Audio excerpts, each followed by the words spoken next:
Functional strategies, functional strategy जो है वो किसी भी फंक्शन से रिलेटेड होती है, किसी भी एक स्पेसिफिक डिपार्टमेंट से रिलेटेड होती है, डिटेल्ड होती है कि हमें अपने टारगेट्स को किस तरीके से अचीव जो है वो करना है, और बेसिकली ये फॉलो कर रही होती है कॉर्पोरेट और बिजनेस लेवल स्ट्रैटेजी को। अब इनका मकसद क्या होता है कि किस तरीके से हम लोगों ने रिसोर्सेज गेन करने हैं, उनको रिटेन करना है और उनको फर्दर डेवलप करना है। फंक्शनल स्ट्रैटेजी बनाता कौन है?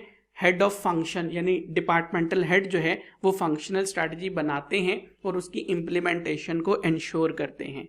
फंक्शनल स्ट्रैटेजी उस वक्त कामयाब होगी जब ये अलाइंड होती है कॉर्पोरेट और बिजनेस स्ट्रैटेजी से रेलिवेंट।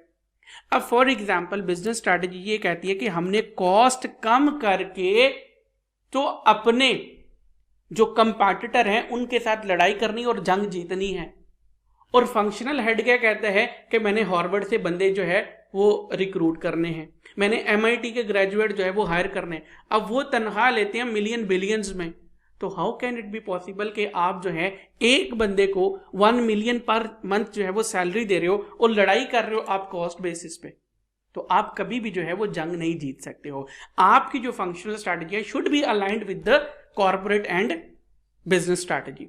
आपकी कॉर्पोरेट स्ट्रैटेजी ये है कि हमें डाइवेस्ट करना है, और फंक्शनल हेड क्या कर रहा है? बंदे रिक्रूट कर रहा है।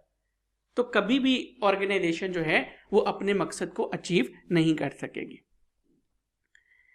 अब स्ट्रैटेजी एंड मैनेजमेंट हायरार्की है, ये वही बात है जो कि आपने प्रीवियस लेवल्स में पढ़ी है। कॉर्पोरेट हेड जो है वो कॉर्पोरेट स्ट्रैटेजी बनाता है। कॉर्पोरेट स्ट्रैटेजी में जो हम 3 काम करते हैं, एक तो स्कोप ऑफ ऑर्गेनाइजेशन तय करते हैं, डायरेक्शन ऑफ ऑर्गेनाइजेशन तय करते हैं, रिसोर्स एलोकेशन तय करते हैं। बिजनेस यूनिट हेड जो है वो बिजनेस स्ट्रैटेजी डेवलप करता है, जिसमें हम लोग ये तय करते हैं कि हमने compete किस तरीके से करना है। फंक्शनल हेड जो है वो फंक्शनल स्ट्रैटेजी बनाता है। अब मजे की बात यह कि हमारी ऑर्गेनाइजेशन में डिफरेंट फंक्शंस हो सकते हैं, बल्कि होते हैं। लाइक हमारे ऑर्गेनाइजेशन में प्रोक्योरमेंट फंक्शन होता है, प्रोडक्शन फंक्शन होता है, सेल्स एंड मार्केटिंग फंक्शन होता है, सर्विस डिपार्टमेंट अलग से होता है, फाइनेंस डिपार्टमेंट होता है, HR डिपार्टमेंट होता है, IT डिपार्टमेंट होता है, अदर फंक्शंस देयर में बी एज वेल। तो तमाम डिपार्टमेंट्स जो हैं वो अपनी अपनी फंक्शनल स्ट्रैटेजी बनाते हैं। ऑर्गेनाइजेशन उस वक्त अपने टारगेट्स को इफेक्टिवली और एफिशिएंटली अचीव कर पाती है अगर तमाम डिपार्टमेंटल जो स्ट्रैटेजीज हैं वो अलाइंड हैं with the corporate and business level strategies.